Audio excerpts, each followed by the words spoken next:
वायु, अग्नि, पृथ्वी और आकाश, इन पंच महाभूतों से 5 देवियों का प्रादुर्भाव हुआ है और वे देवियां अब तक की गाथाओं में निर्णायक भूमिका में रही है। कल हमने पृथ्वी से उत्पन्न भूमिजा यानी सीता के बारे में चर्चा की थी।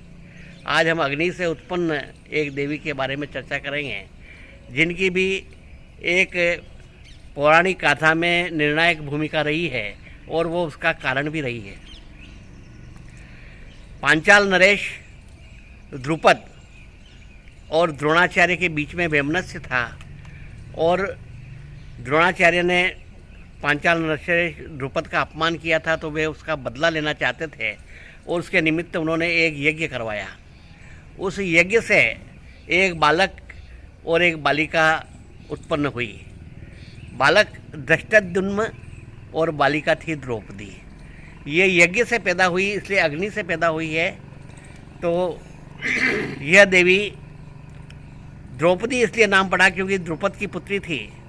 उसे पांचाली के नाम से इसलिए जाना जाता है कि वो पांचाल नरेश की पुत्री थी और एक वर्ष उसने सिरंध्री के रूप में भी अज्ञातवास में रही थी, इसलिए उसे सिरंध्री के नाम से भी जाना जाता है। और उसका एक नाम महाभारती भी है क्योंकि महाभारत का युद्ध उसी के कारण हुआ था। जब वह यज्ञ से उत्पन्न होकर के धीरे धीरे बड़ी हुई और इतनी सुंदर थी, जो 5 कन्याओं में एक है, अहिल्या, मंदोदरी, तारा, कुंती और द्रौपदी।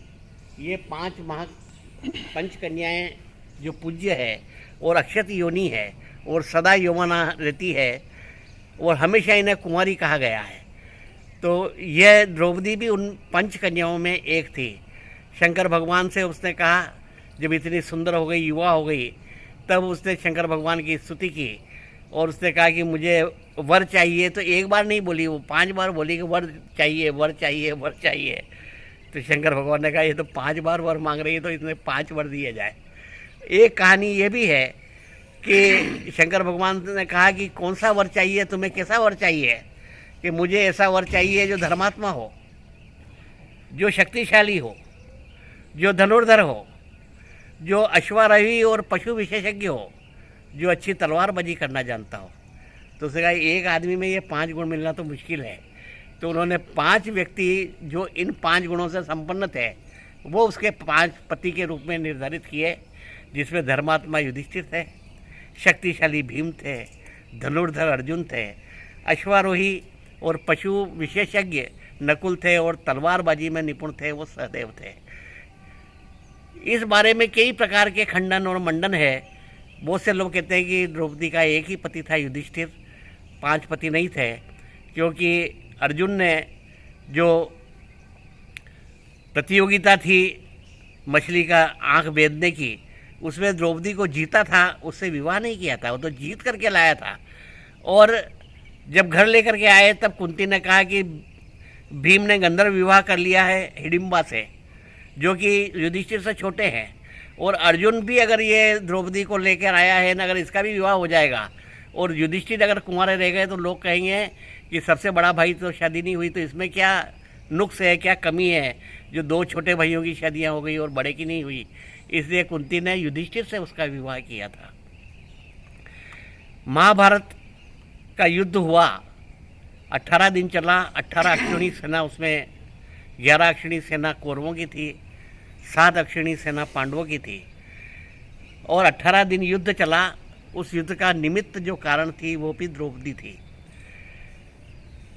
अंधे के अंधे होते हैं, यह सुनकर दुर्योधन क्रुद्ध हुआ। द्रुपद सुता के व्यंग बाण से 18 दिन युद्ध हुआ।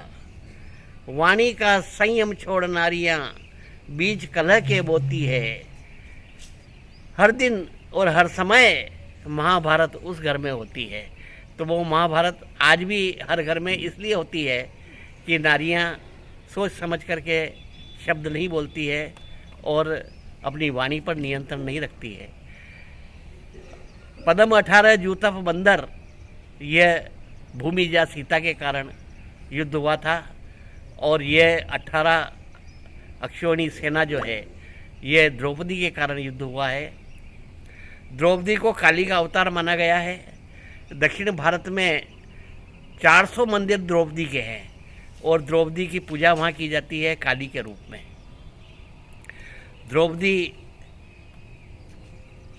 अर्जुन, भीम, नकुल, सहदेव और युधिष्ठिर, एक कथा के अनुसार ये पांचों की पत्नियां थी और एक एक वर्ष एक एक पति के रूप में वो व्यक्ति उनके साथ में रहता था। और उस समय ये व्यवस्था थी कि जिस समय वह एक पांडव की पत्नी हो उस समय कोई दूसरा पांडव उसके घर में नहीं जाना चाहिए।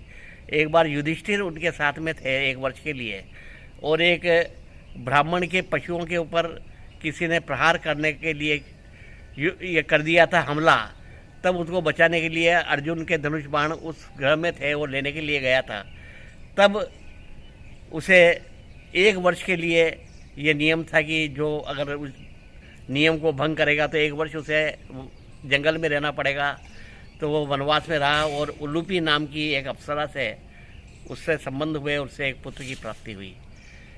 और एक एक पांडव से द्रौपदी को एक एक पुत्र प्राप्त हुआ। उन 5 पुत्रों को द्रोणाचार्य के पुत्र अश्वत्थामा ने ब्रह्मास्त्र चला करके मार दिया था। द्रौपदी वो शक्ति का अवतार है और अग्नि से पैदा हुई है और पूज्य है। 400 मंदिर दक्षिण भारत में द्रौपदी के बने हुए हैं और उसे काली के रूप में पूजा जाता है। अब जल से किस देवी का प्रादुर्भाव हुआ उसकी चर्चा हम कल करेंगे।